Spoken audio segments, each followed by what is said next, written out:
What's up, tribe? How you guys doing? Go ahead and hit that subscribe button, and I hope you like this video. This is your review for The Real Housewives of Potomac, Season 6, Episode 15. Listen, I can tell we're coming to the end of the season because this episode ain't really give me a whole lot, but we're going to get into what they gave us. So we are still at the restaurant ready to leave. Giselle and Robin are still at the other end of the table complaining about they don't have no bathroom. They talking about Wendy is a horrible host. I would never have a grown woman staying somewhere where she don't have a bathroom. See, that's how I know that I just need to be rich. Because I have gone on plenty of girls trips where everybody didn't have a bathroom in their room. Some did, some don't. Depending on the situation, depending on who got there first, depending on how much you pay for your room. Like, it is what it is. Like, stop acting like every time y'all stay somewhere and y'all stand down to the Airbnb that it's always a bathroom in every room. Because that ain't even how houses is built. Ashley said y'all can use her bathroom, and Ashley is on that floor. Like, I get it. It is not the most ideal situation. But y'all said y'all wasn't even coming. And then Robin talking about, well, what if Juan had come? He didn't, and he won't. But let's just say, then you know what? If Juan had come, then Ashley and Giselle would have shared a room, and you would have had the room with Juan. Simple. Like, simple. Girl. Anyway, but let's be clear. Didn't nobody care about y'all going to stay at no hotel. They had the choice of staying at a hotel 7 miles away, but it was only like a 2-star, or staying at the Marriott 30 miles away. They stayed at the Marriott 30 miles away. Okay. Bye. Then they let everybody know that they were leaving. Wendy did not care. Wendy was like, whatever. I'm going way ahead. I'm a double back. But Wendy was like, all right, bye. Like, I'm not entertaining them. Like, they doing all of this. They being dramatic. They left at like midnight. Girl, ain't nobody tripping off of that. Bye.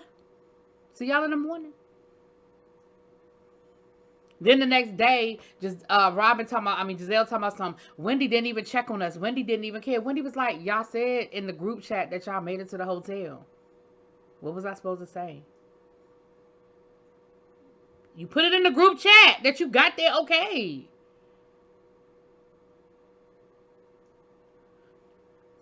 Anyway, the ride home on the bus, listen, let me say this, and I know I'm about to sound like a real stick in the mud, and I'm sorry if I'm about to be that person, but I am so not amused with G and his behavior. I don't find it funny. I don't think it's cute. And I'm not going to give him an excuse that he was drinking. He was inappropriate from the door. They were on their way back, and somebody said something like, y'all want to play some spades when we get to the room? And G was like, I'm going to the room because I'm getting me some ass. Then he started talking about his erection. Then, well, Chris threatened to show them his brown penis, so you was out of line too. But again, Chris, it was like a one joke thing, whatever, versus G, that it was an all day, everyday thing. Then Ashley was falling asleep on the bus. Ashley said, listen, I got 3 children at home because Michael counted as a 3rd child, okay? I don't get a lot of sleep. So please leave me alone and let me sit in the back of this damn bus and give me a good nap before I go back to the room and get me another good nap. Like, if you don't leave me alone.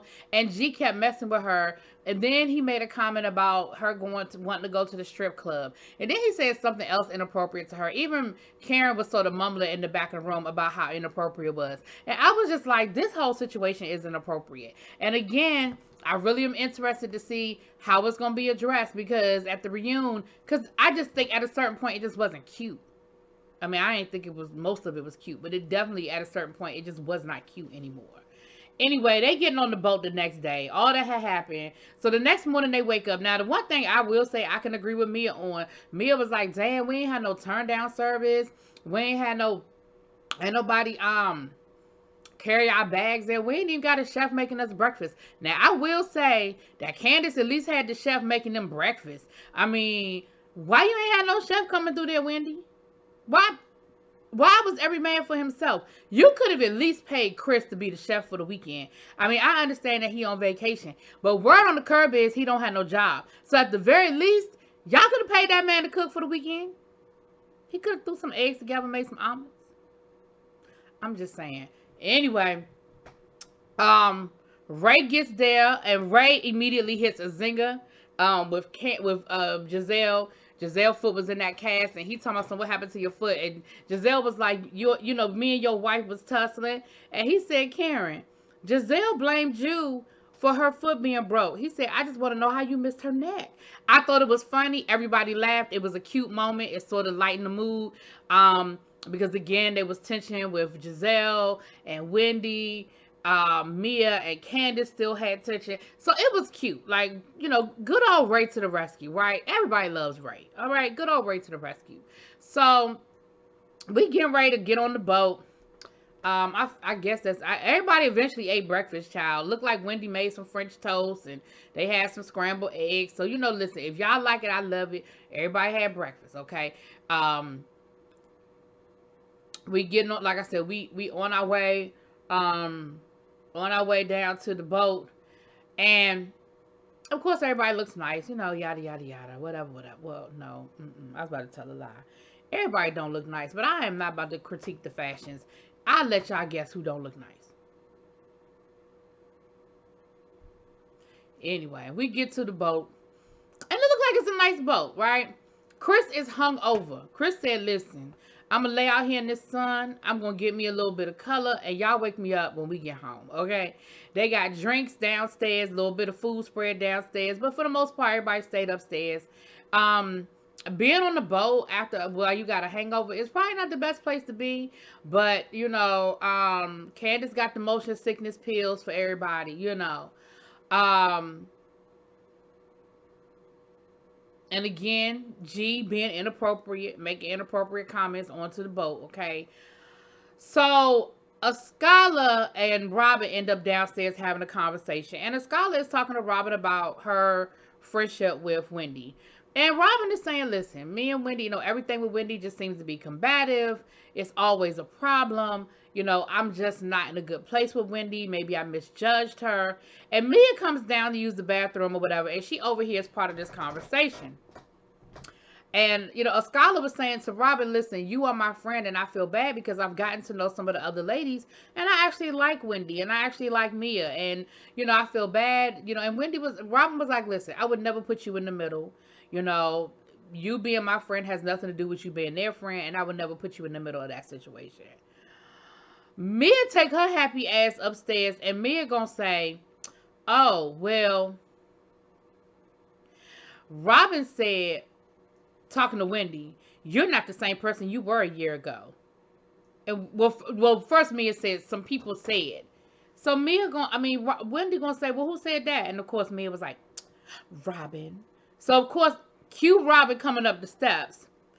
And Wendy was like, well, of course I'm not the same person I was a year ago, because you should always grow. You should always evolve. And so if I were the same person I was a year ago, then that would be sad. And anybody that's the same person that they were a year ago, that's a sad state of affairs. So again, here comes Robin. Robin was like, what y'all talking about? And Giselle let her in. Listen, well, you know, apparently, you know, you made some comments about Wendy. And Robin was like, what'd I say about Wendy? And, you know, Mia was like, well, you said that she's not the same person she was a year ago. And Robin was like, that ain't what I said. What I said was our friendship isn't the same as it was a year ago. And Wendy was like, that is so different from what you said. Like, that is a big difference from what you said. And they, of course, do the flashback to when she, you know, relayed information incorrectly before. And she gonna say, oh, well, I guess I was wrong. Mia, you just trying to stir the pot, and you, again, I guess you thought wasn't nobody gonna ask for clarification and really ask to make sure that what you said is what you really said. Anyway, so once that was done, they get to arguing, and, you know, they were, you know, Giselle and Robin, of course, were arguing with Wendy, and the guys were like, we're going downstairs. So the guys go downstairs and end up playing spades, child. Listen, they are men after my own heart, because I don't know who had that fresh deck of cards, but one of them men whipped out a fresh deck of cards, and they was downstairs playing spades the rest of the boat ride. They was like, I'm going to let them women, leave it up to them upstairs and let them handle it, but I got 6 in the possible. What you got? They was playing spades, okay? So Wendy was like, why me and Robin always, or me and Giselle, what about you and Candace? Since you so busybody, you and Candace. So her and Candace had a conversation. Of course, Candace ass started crying. Child, Mia started crying. But Candace said, listen, what you said, it cut me, and it cut me sort of deep, because this is something that I'm very passionate about, and I am scared that I'm doing it wrong, and I am scared that it's not going to work out. And so when you make comments about it being low budget, it is very hurtful. And I was like, you know what, Candace, that's real. Like, what you just said was real. I think even them tears was real this time. Okay, what you said was real, girl. So then Mia, again, she opened up about her mom. And Mia was like, listen, talk about me all you want, but please just keep my mom out of it. You know, she was been in jail for 8 years, and she this and she that. She lost both her parents while she was in jail. And here go Giselle. Well, don't they normally let you out if it's your parent? And Mia was like, well, we did, you know, get her so that she could come to the funeral, but they weren't going to take the shackles off, and she didn't want to go into church with shackles on. And Mia got very emotional about it, because of course her grandmother was the one who raised her. And so they had a moment, and the thing I hate about stuff like this is, it looks like they had a really genuine moment on the boat. But we know that they have been all up and down Twitter dragging each other since the season started. And so I'm like, what the hell happened? I mean, I guess I gotta finish watching the season, I guess. But it just seemed like in that moment, they had a really, really genuine moment. I don't know. And then after that, and that's it. They back at the boat. They back at the dock. That's it. Episode over. So anyway, we'll see what happens next week. I'm thinking we probably only have about 2 or 3 more episodes left. We know they filmed the reunion. And we know that the finale is Karen's vow renewal. But next week, it looks like they finish up at the Eastern Shore, and then they go home. And so then I'm thinking maybe the episode after that might be the finale. Anyway, y'all let me know what y'all think. Drop it in the comments. Peace.